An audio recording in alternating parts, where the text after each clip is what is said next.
And if there is a power cut in these hot afternoons, then it's a really miserable situation.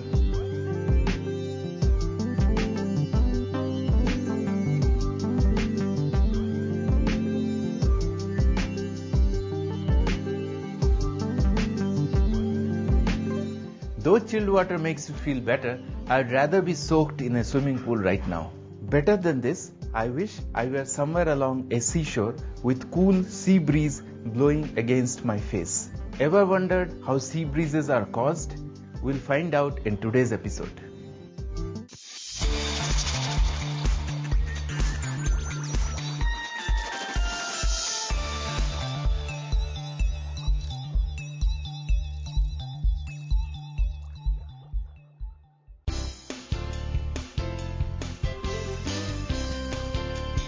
Welcome to our episode on measurement of delta U and delta H.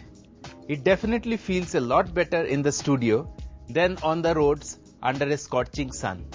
You know, be it human bodies or elements in chemistry, there is only a point till where it can take heat energy. And this is central to our learning today.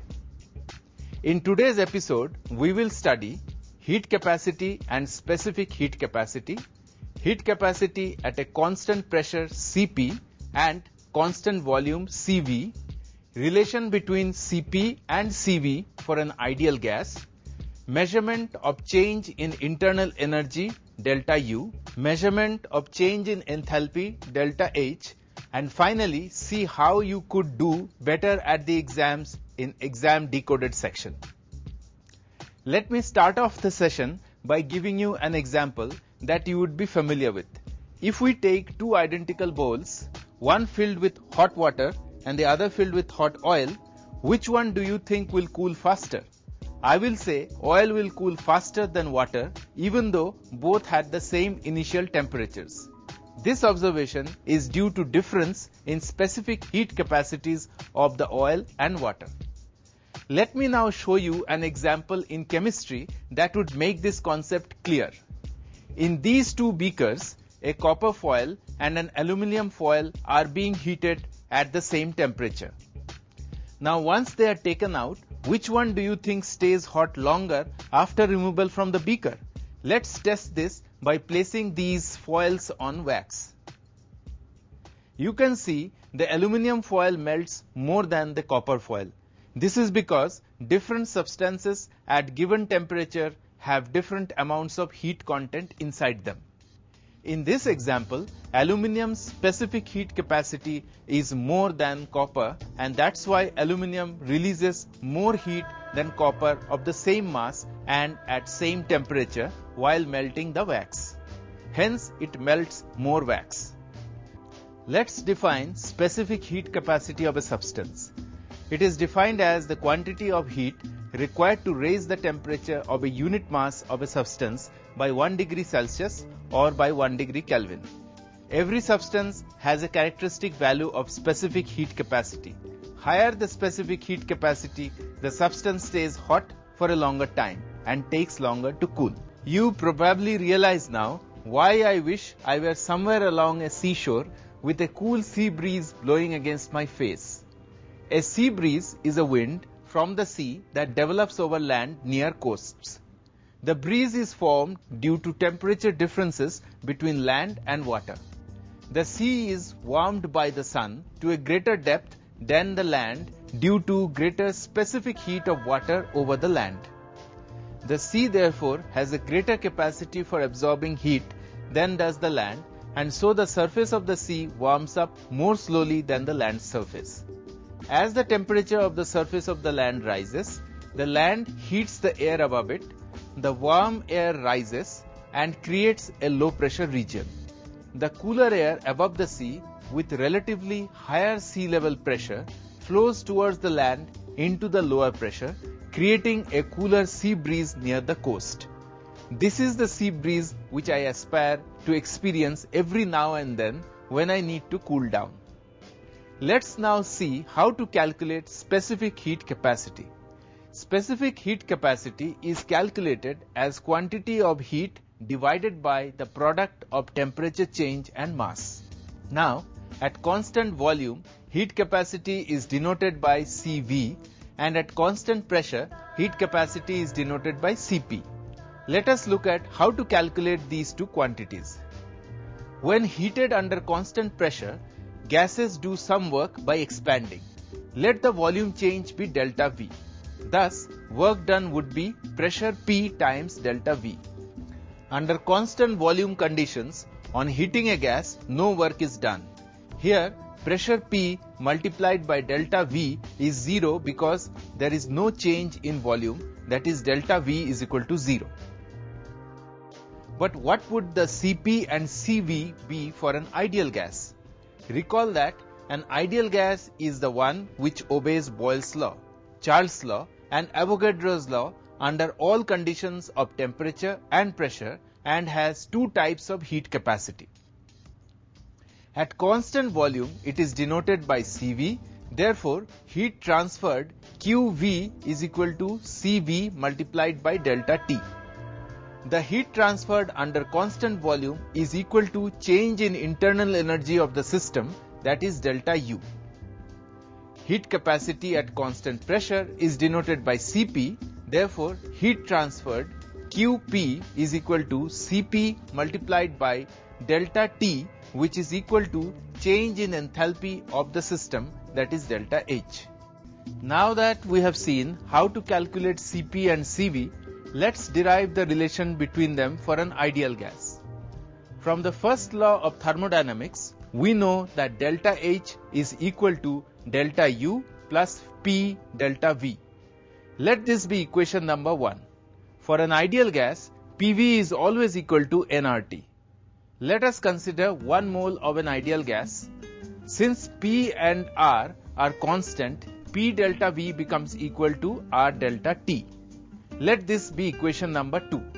Substituting the value of P delta V as R delta T in equation 1, we get delta H is equal to delta U plus R delta T.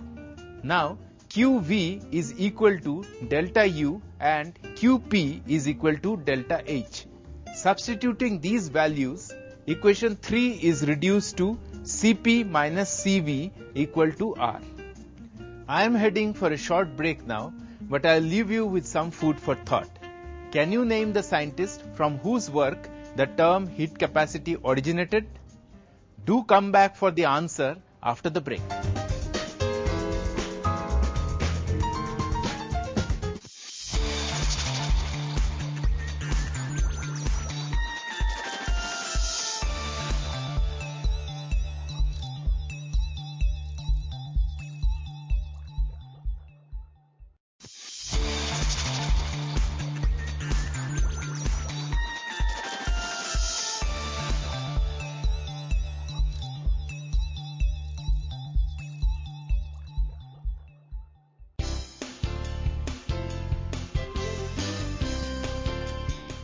Welcome back to our episode on measurement of delta U and delta H. Here is the question I had left you with. Name the scientist from whose work the term heat capacity originated. And the answer is Joseph Black. For more such questions, log on to our website www.topperlearning.com. Before the break, we had derived the equation Cp minus Cv is equal to R for an ideal gas. From this expression, you can easily infer that Cp will be greater than Cv. Let me explain how. Heat capacity at constant volume is called Cv. We know that work done by a gas is expressed as W is equal to minus P delta V. When volume is constant, delta V becomes 0, thus no work is done by the gas. As a result, whatever heat is supplied is used up entirely to increase the temperature of the body. Now, heat capacity at constant pressure is called Cp. At a constant pressure, the gas expands. Thus, whatever heat is supplied is used up to increase the temperature of the body and do some work of expansion. So we can say heat capacity at constant pressure will be greater than heat capacity at constant volume, that is, Cp is greater than Cv. Now, You must be wondering, can we measure the heat transferred at constant volume and constant pressure? This is possible with a calorimeter, a device for measuring heat changes accompanying any physical or chemical process. Heat changes can be measured at constant volume and constant pressure. Having understood the concept and measurement of heat changes, let us look at heat change measurement at constant volume, that is, measurement of delta U. Delta U is measured using a device called a bomb calorimeter. Since a bomb calorimeter is sealed, the volume of the gas does not change and hence no work is done either. In a bomb calorimeter, a steel vessel is taken which is immersed in a water bath. This is done so that no heat is lost to the surroundings. Pure oxygen gas, which is supplied in the steel bomb, is the combustible substance that is burnt. The heat evolved in the calorimeter is transferred to the water around the bomb and the temperature is measured. The temperature change is then converted to heat change at constant volume, QV, using the equation Q is equal to mc delta T. At this point, let me address a query from a student. I wanted to know if it is possible to measure the heat change at constant pressure. Of course it is, and heat change at constant pressure can be measured using what is known as a styrofoam cup, which is made up of insulating materials. Let us see how it works. Using a styrofoam cup with a lid and a thermometer, we can easily measure heat change. For example, if you dissolve 0.5 gram of sodium chloride in 20 milliliter of water, you will notice that there is a change in temperature of minus 0.4 degrees Celsius. The temperature would have decreased in the process of dissolution. This in turn meant that heat has been absorbed in the process. As you already know that when heat is absorbed, it means that it is an endothermic reaction and so the enthalpy of reaction is positive. On the other hand, if we have an exothermic reaction, heat is evolved and enthalpy of reaction becomes negative. Let us solve a problem here to give you a better idea of the practical purpose of these measurements. How much heat is required to raise the temperature of a substance from 25 degrees Celsius to 60 degrees Celsius if the heat capacity of the substance is 0.8 joules per degree Celsius? We know that heat denoted by Q is equal to the product of heat capacity and rise in temperature.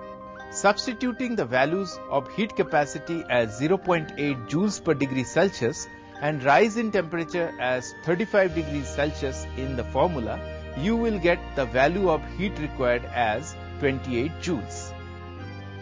Before we head for a break, there is time for solving one more problem, and I would like you to pay attention because it is a concept-driven question and can also come in your exams as 1-mark question. The heat of combustion of ethanol determined in a bomb calorimeter at constant volume is minus 870 kilocalories per mole at 25 degrees Celsius. What is the value for delta U for the reaction? Now, this is the classic case of a question where the answer lies in the problem statement itself. You have been given the value of heat at constant volume and this is your answer because the heat change at constant volume is equal to the change in internal energy and is denoted by delta U. Thus, the value of delta U for this reaction is minus 870 kilocalories per mole. Speaking of steps, it is time now for me to step into a break. And after the break, we will take on some questions that are likely to appear in the exam in our section Exam Decoded. So stay tuned.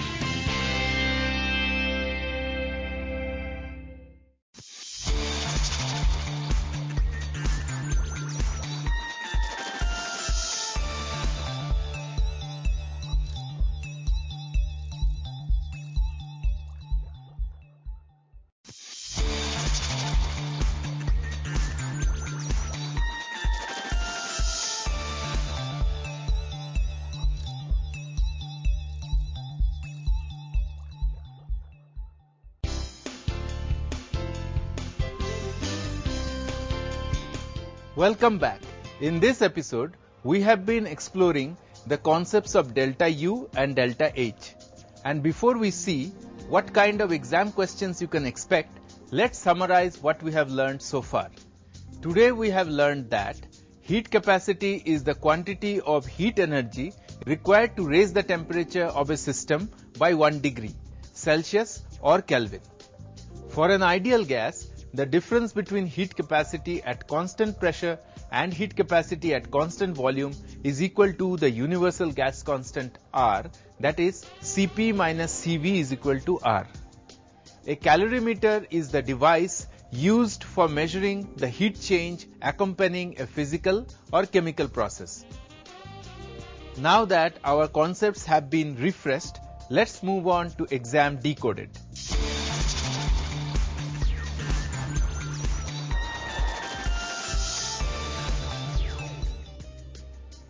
Welcome to exam decoded, where you will get all the advice and tips that you need to ace your exams. And we shall begin the session with a rapid fire round based on today's learning. How you score in this round will be a great indicator to how well you will be able to tackle this topic in your exams. So keep your pen and paper handy, keep a cool head, and give yourself a mark for each right answer. Remember, you will only get 5 seconds per question. Your first question is, enthalpy change for endothermic reactions is negative. True or false? And the answer is false. Enthalpy change for endothermic reactions is not negative. The next question is, the unit of specific heat capacity is A. Joule per gram per degree Celsius, B. Joule, C. Kelvin, D. Joule per gram. And the answer is A. Joule per gram per degree Celsius. Here is another one. Heat transferred under constant volume is denoted by A. Cp, B. delta U, C. C, D. delta H. And the answer is B. delta U. Let's go on to the next question. Amount of heat required to raise the temperature of a body by 1 degree Celsius is called its heat capacity. True or false? And the answer is true. The last question is, for an ideal gas, A. Cp is equal to Cv, B. Cp is greater than Cv, C. Cp less than Cv, D. Cp is equal to 2 times Cv. The answer is B. Cp is greater than Cv. That was easy, wasn't it? That brings us to the end of the rapid fire round. Now it's time to see how you have performed. If you have scored all 5 right, you are the topper high flyer. If you have scored between 4 and 3, you are an achiever, and with a little more concentration and revision, you can become a high flyer. If you have scored anything less than 3, then you must rework your preparation. And you can find a lot of help for that on our website www.topperlearning.com. So log on and get ahead. The chapter Measurement of delta U and delta H belongs to the unit Thermodynamics and carries a weightage of 6 marks. So from your score point of view, this is a critically important unit. Probable questions from this topic can be very short answer type questions for 1 mark and short numerical equations for 2 to 3 marks. These questions generally test your knowledgeability and numerical ability. Frequently asked knowledgeability questions are usually definitions such as define calorimetry, define heat capacity. Numerical ability questions, on the other hand, test your recall and application of the formulae learnt in this topic. Let's look at a frequently asked numerical and see how to solve it stepwise. The question is, if the initial temperature of 150 gram of ethanol is 22 degrees Celsius, what will be the final temperature of ethanol if 3240 joules was needed to raise the temperature of ethanol? Specific heat capacity of ethanol is 2.44 joule per degree Celsius per gram. Though this is a difficult question, it is worth 3 marks. you know that heat transferred by the substance is given by the equation Q is equal to mc delta T. Writing the correct expression to be used in solving this numerical will fetch you 1 mark. Now, we have been given the value for heat required to raise the temperature as 3240 joules and the mass of the substance as 150 grams. Substituting these values correctly in the expression will fetch you another mark. Since temperature change is given by the difference between the final temperature and the initial temperature, on substituting the given initial temperature in the equation, we can easily calculate the final temperature. This will fetch you the final 1 mark. Now for some extra edge to help you overcome your examination blues, we have our exam expert on measurement of delta U and delta H to give you some great tips to score high in your papers. In the topic measurement of delta H and delta U, while preparing for examination, students, you should focus on specific heat capacity, molar heat capacity, relationship between Cp and Cv, that is heat capacity at constant pressure and heat capacity at constant volume, heat measurement using calorimeter, working of bomb calorimeter and coffee cup calorimeter. After those valuable tips from the exam expert, it's time for me to wrap up this episode. And I will leave you with something to think about. Cities located next to large bodies of water tend to stay warmer in winter and cooler in summer. Why is that? Here is a hint for you. Just recall the land breeze and sea breeze discussed earlier in the episode. You would get the answer. And in case you crack the answer, log on to www.topperlearning.com to verify it. Remember to work hard because hard work is the key to the treasure of knowledge. See you next time.